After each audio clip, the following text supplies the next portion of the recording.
onde ele tocava, virava arte. Ele foi um estupendo pintor, ceramista, desenhava joias, fez cenário até para baile do Teatro Municipal e gostava de cozinhar, falava 7 idiomas e era um grande jardineiro, um grande paisagista do Brasil e do mundo, considerado pelo Instituto dos Arquitetos dos Estados Unidos o criador do jardim moderno. Estamos celebrando o centenário de Roberto Burle Marx.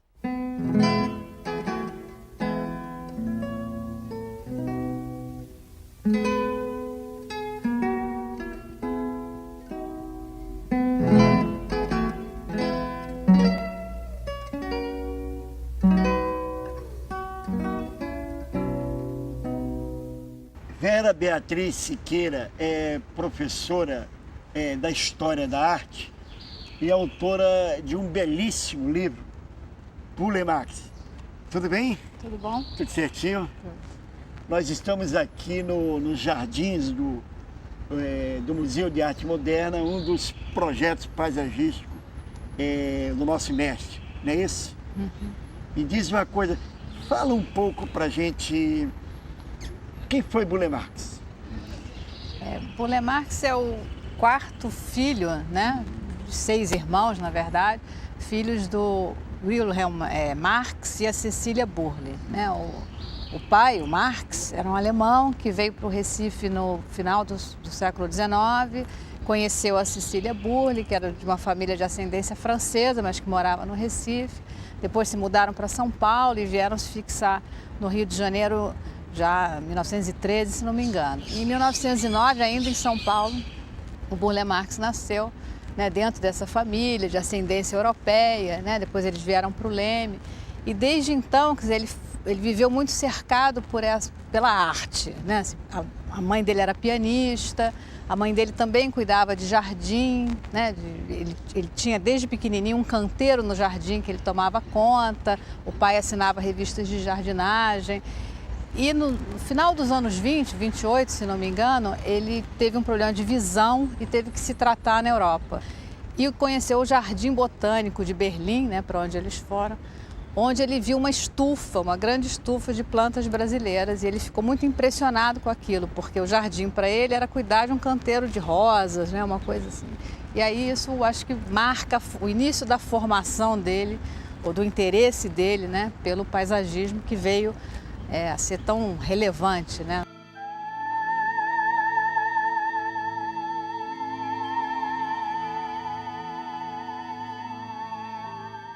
Haruyoshi Ono é carioca e tinha 22 anos quando bateu a porta do escritório do Roberto Burle Marx para trabalhar como estagiário, foi isso? Foi. A gente queria uma ocupação e eu gostava de plantas, e aí foi bater na casa dele. E como foi? Ele abriu a porta, olhou pra gente, quer dizer, eu estou dizendo sempre nós, porque eu fui com outro arquiteto, na época estudante também, o Zé Tabacou. E aí olhou assim para nós, assim, o que vocês querem? A gente quer estagiar, alguma ocupação. E aí olhou pra gente, analisou assim, não, tá bom, vocês podem vir aqui. Quando? Pode começar agora. Aí tá bom, e a gente entrou e fomos ficando. E eu fiquei até o final da vida dele juntos.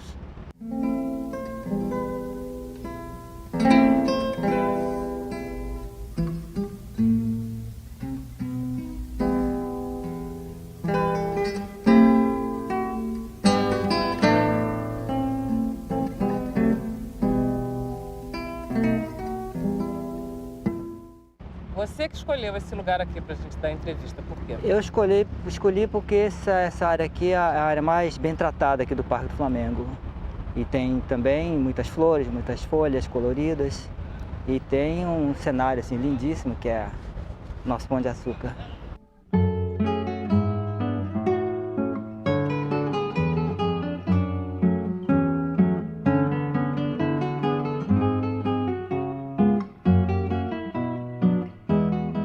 Tecnicamente, o que diferencia os jardins do Roberto Burle Marx dos outros jardins? O que ele trouxe de novo em termos de paisagem? E a introdução de plantas nativas dentro dos jardins, era um elemento que não era utilizado quando ele começou.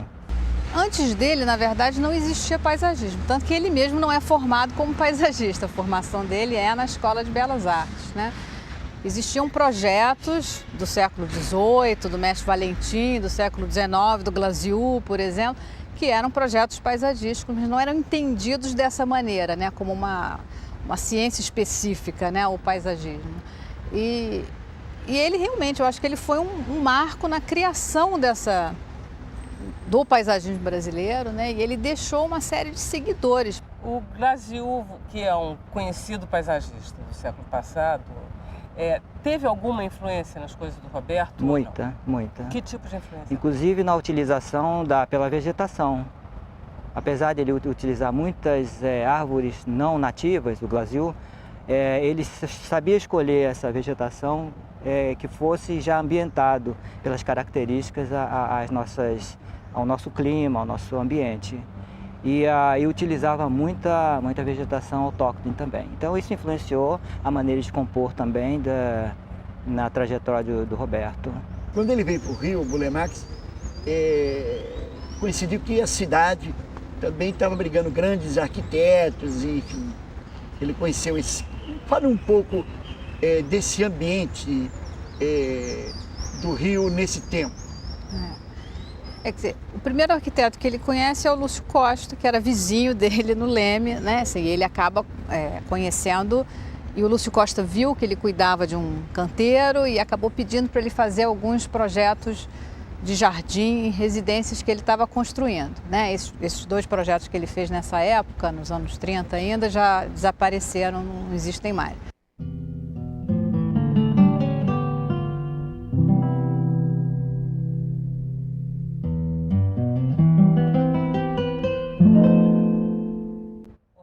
O Roberto Burle Marx era um homem maior do que só paisagista. Que outro tipo de atividade ele tinha? Pintura, principalmente. Que a formação dele é de pintor. Estudou Belas Artes, inclusive.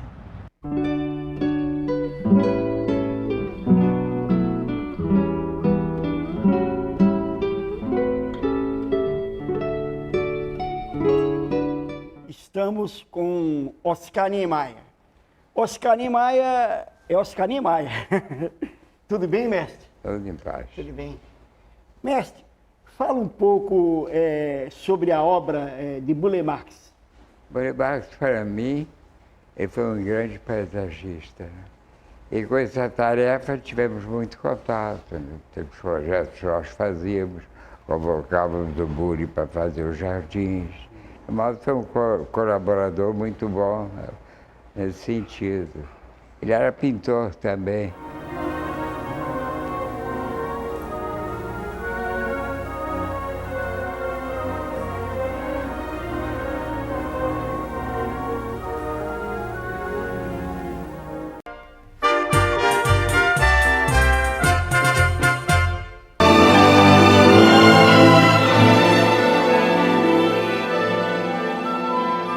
Um dos trabalhos do Roberto, eu acho que o mais importante dessa exposição, é essa enorme tapeçaria. Mas é muito grande, né? Ela tem 27 metros de comprimento por 3,5 de altura. E a escala é uma parte importante dela, né? Quer dizer, é das obras mais monumentais do Roberto. Ele fez para a Prefeitura de Santo André, e esses tapetes ele fazia o desenho e eram executados pela Tecelagem Paraíba. Né? E ele, muitas pessoas brincam, né, que ele tornou de novo o Paço um palácio, né, pela monumentalidade e tudo. E aqui é um dos poucos quadros da exposição que não é do próprio Roberto, é um retrato dele feito pelo Guignard, de quem ele foi assistente. Né? O Roberto, além de estudar na escola, ele foi assistente do Portinari e do Guignard, que aí completam a formação dele. Né? Ele era, né, Anselmo, esse magnífico pintor, né, retratista, também um pintor, digamos, acadêmico, né, mais convencional. E essa fase, né, dele, que é a fase inicial dos anos 30, né, ele já começa também a introduzir novidades, modificações. Agora, ainda fazia uma pintura muito mais para figurativa, né, para retratar as coisas. E aqui nessa próxima sala, né, um trabalho que é um trabalho histórico, precioso, que é esse guache do Palácio Gustavo Capanema, que é a primeira obra na qual entra abstração no trabalho dele. E que é uma obra assim, fantástica, de clara influência do Arp, né, da coisa do abstracionismo, mas que é uma pintura fina, né, e uma pintura de 1938, quer dizer, na época não se fazia muito isso. E a partir daí a abstração vai entrar para a obra dele de pintura, né? E ao mesmo tempo ele estava fazendo a Pampulha, né, que está aqui, e que também a gente percebe esse diálogo estreito com a pintura. É claro que o paisagismo para ele também, quer dizer, ele organizava o plano pela pintura, mas era um ponto de partida, não de chegada, né? Porque ele lidava com a vida das plantas, com a época de florações, né? Eu continuo pintando, eu continuo atuando em uma série de campos artísticos. Agora, dizer que essa coleção, para mim, não tem uma importância muito grande, não seria possível fazer jardins se eu não tivesse o meu cadinho, o lugar onde eu fiz as minhas experiências, onde fui aprendendo a conviver com as plantas. Vocês continuam com o mesmo sistema de terem um horto próprio e darem as mudas de todos os jardins? Isso não existe em outro tipo de projeto de paisagismo, não? Ele viu uma necessidade de utilizar essas plantas que não tinha no mercado, precisar de um lugar para cultivar. Então ele comprou esse sítio com o irmão, com o Siegfried, justamente para ter uma fonte, né, para que ele pudesse pegar essas plantas e utilizar nos jardins. Essa foi a ideia inicial do sítio.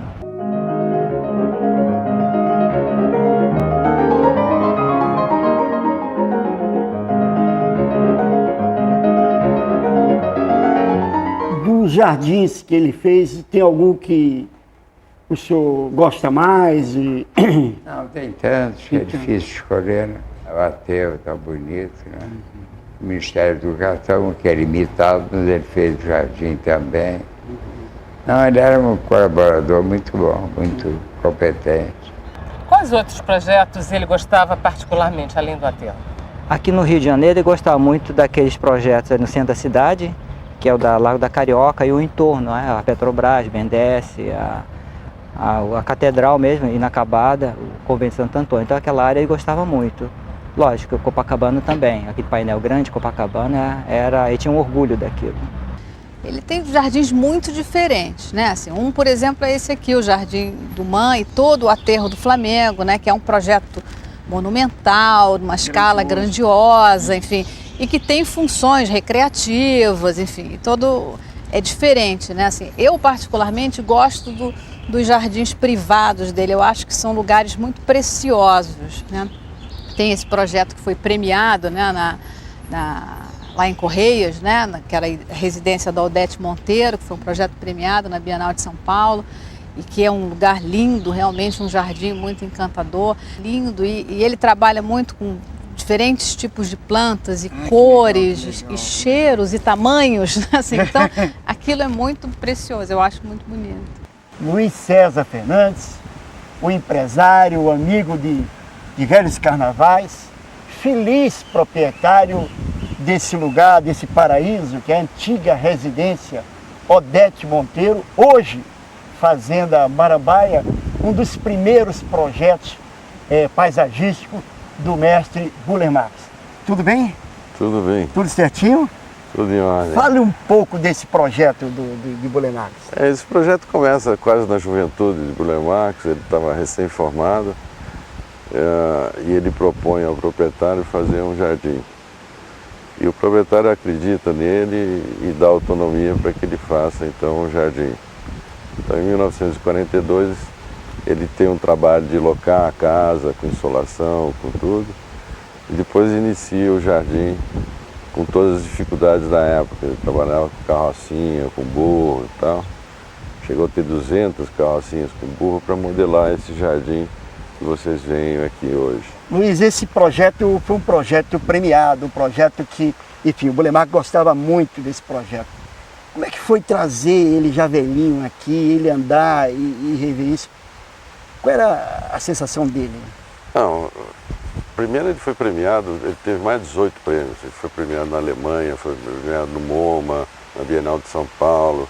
Quer dizer, ele ganhou prêmios a vida toda com esse projeto aqui. Tem 18 prêmios com esse projeto. Agora, eu nunca trouxe ele aqui, ele vinha todo mês aqui. Voluntariamente ele estava todo mês aqui, sempre mexia, advertia que aqui não está tão bom, mexe aqui, essa planta não é daqui, e ele se interessava o tempo todo. Eu tive muito trabalho de construir a piscina, porque eu queria construir a piscina numa proximidade da casa, e ele queria que eu colocasse a piscina no morro, ele queria longe. Eu acabei aproveitando uma das exposições que ele ia fazer na Alemanha, que ia levar cerca de 3 meses, me preparei e construí tudo para que tivesse a piscina em 3 meses pronta. Só que ele chegou na metade do projeto. E aí minha esposa estava aqui, eu estava trabalhando, ele quase literalmente bate na minha esposa, porque ele diz, isso daqui é uma obra de arte, não pode ser mexida, não pode ser tocada. É a mesma coisa você pegar um quadro e tirar uma parte do quadro. Eu falei, mas Roberto, isso está tão longe do jardim, era o final do jardim, não pode. Ficou 2 anos brigado comigo. Aí durante esses 2 anos ele não veio. E no final ele acabava vindo, mas descia antes, onde ele não podia ver a piscina, e entrava para não ver a piscina. E foi assim a vida toda.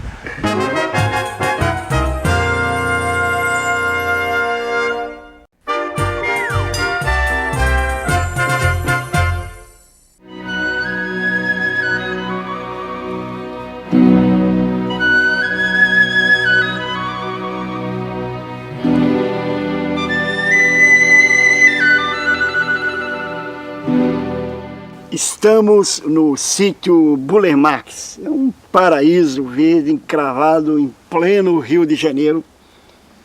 E a meu lado, 3 pessoas que conheceram e conviveram com o mestre, a Cláudia Pinheiro, Cecília Modesto e Cleofa César da Silva, é isso, né? Os 3 fizeram essa beleza de livro chamado A Mesa com Buller Marx. Cláudia, fala um pouco desse projeto, desse livro. Bom, a ideia desse projeto, né, surgiu, nós todos, como você já falou, convivemos com ele, tínhamos sempre um carinho, uma referência no nome dele. E a Cecília me mostrou anotações que ela tinha de receitas e várias outras curiosidades. E eu sempre soube também e convivi com ele desde conheci com 8 anos de idade e logo fascinou a possibilidade de mostrar um pouco dessa Giverny, porque se existe a mesa com Monet, a mesa com Renoir, por que não com a mesa com Buller Marx, já que a gente tem esse espaço carioca aqui legal. tão bacana. Bacana. Né? Cecília, como foi sua convivência com o Buller Marx? Fala um pouco. Bom, eu posso dizer quase que ele foi um pai para mim. Meu pai, ele Modesto, era amigo, super amigo dele, e eu frequentei esse sítio desde que eu tenho 3 meses de idade. Porque papai vinha, porque o Roberto fazia esses almoços sábado, o César ainda não estava por aqui, mas eu era bebezinha, e a gente, enfim, frequentava, a família já se conhecia. Aí quando me formei em arquitetura, fiz vestibular para arquitetura, aí eu disse assim, pai, eu quero trabalhar com o Roberto, e aí ele falou assim, não, então vá pelas suas próprias pernas, você o conhece. Enfim, comecei a trabalhar, foi em 1974, quando eu entrei no escritório, eu como estagiária de arquitetura. Ele era uma pessoa que a Cláudia falou das minhas anotações, eu tinha um caderno de anotações que eu anotava tudo o que ele dizia, tudo referente a paisagismo, a pintura, porque ele era uma pessoa que você convivia com ele, aí ele olhava, olha só, esta árvore, a composição dessa árvore, a linha vertical, a linha horizontal, a diagonal. Então, você está do lado dele, você estava aprendendo a pintar, a esculpir, a fazer um jardim, porque ele falava sobre música, sobre pintura, sobre cultura geral. E então eu anotava tudo. Ali. Hoje é a hora em cui respiro l'antico profumo d'un amore passato e piango e sogno. Vai cammino, me traz um pouco de vinho para sentir a beleza da vida. E o cantar de cá, com o cantar de lá, com uma história da infância da vida, se compõe de 3 poemas. Foi, o que não foi, o que deixou de ser. O César, modéstia à parte, nasceu lá no Rio Grande do Norte. É lá, lá de cima da nossa terra, né? E como é que você conheceu ele? E fala um pouco desse convívio. Eu conheci ele através de 2 amigos. Um era marchand e o outro era pintor, também do Nordeste. Um era de Minas. E conheci ele. Ele me chamou e disse: César, você não quer fazer um banquete para 300 museólogos? Eu disse: bem, vamos tentar, né? Aí eu fiz. Na outra semana ele me convidou para almoçar. Aí fez um almoço para mim, eu vim com mais uns amigos e daí travou a amizade. E ele disse: César, fica aqui comigo, vem fim de semana me ajudar. E daí eu fui vindo todas as semanas e daí ele dizia: vamos fazer isso, vamos fazer um peixe, vamos fazer um camarão, vamos fazer uma lagosta, né?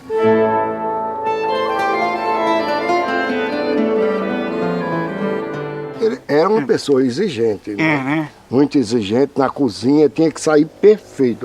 Ele adorava cores. Não, isso não está bom. Tem que fazer assim. Assado. E ele gostaria, sempre a salada, ele gostava de muitas cores na salada. E ele entrava na cozinha e tinha aquele fascínio o chuchu, né? O chuchu, ele olhava o chuchu, olha a forma do chuchu, olha a cor do chuchu e virava para mim: como você faria a cor desse chuchu? Aí eu dizia assim: um pouco de amarelo, um pouco de azul e de repente um pouco de branco. Aí ele olhava para mim: se você ainda não acertou a cor do chuchu. Aí eu ficava pensando assim: um pingo de vermelho. Ele: bingo, acertou. Então e depois eu descascava o chuchu para fazer o chuchu com camarão.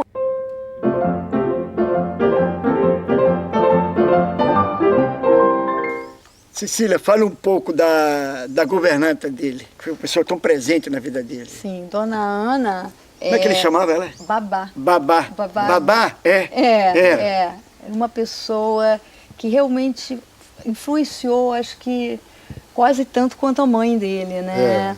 Porque a mãe, com toda a cultura nordestina, né? Com a sofisticação da música, e a Dona Ana com toda a parte, vamos dizer, alemã, né?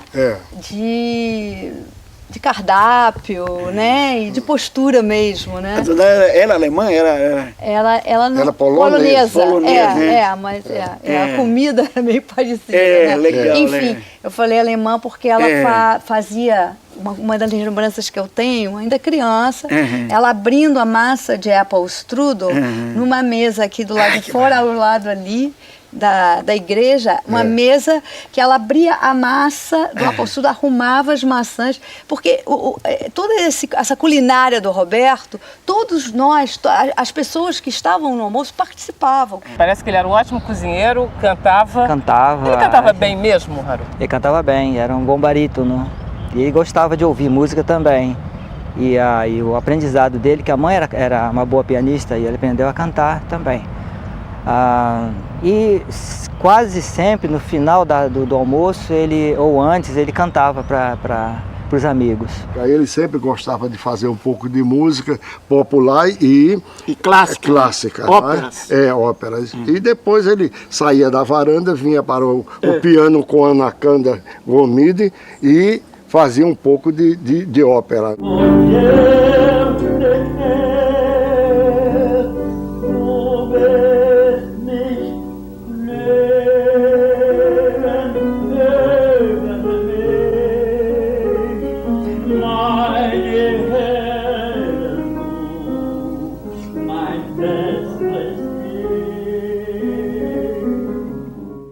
Roberto Burle Marx era barítono, parece que talentosíssimo. Ele poderia ter sido profissional. O Burle Marx adorava, ele cantava muito. E ele adorava Schubert, Schumann, Brahms, vários outros. Ele ouviu muita música. Aí a gente pediu, você também tem uma ligação com Schubert. Qual é a tua ligação com Schubert? Eu tenho uma ligação muito forte com Schubert, porque desde o início da minha carreira, desde o início dos meus estudos de canto, né, as músicas de Schubert fizeram parte, né, da minha formação inicialmente, né, e posteriormente em vários recitais e concertos eu tive a oportunidade de cantar canções de Schubert. Na Áustria, ele dizia que são 18 dias de ópera. Aí ele dizia, qual ópera? Eletra. Mas Roberto, eu já vi Eletra 3 vezes. Ele dizia, não seja besta, meu amigo. Eletra, você vai ver novos artistas, novos cenários. Né? Era maravilhoso. Às vezes ele ia a ópera de Paris, mas eu não entendi. Vamos voltar amanhã para eu ver novamente, né? Mas era uma maravilha. Essa história da música vem por conta da mãe dele e do irmão, que foi musicista amicíssimo de Vila Lobos, uma pessoa que na Filadélfia foi maestro da orquestra de Filadélfia, entendeu? E uma pessoa... Então a música, na formação dele, era uma coisa muito importante. O Burle Marx realmente era um homem de 7 instrumentos, né? Porque era paisagista, arquiteto, adorava música, botânico, botânica. ecologista.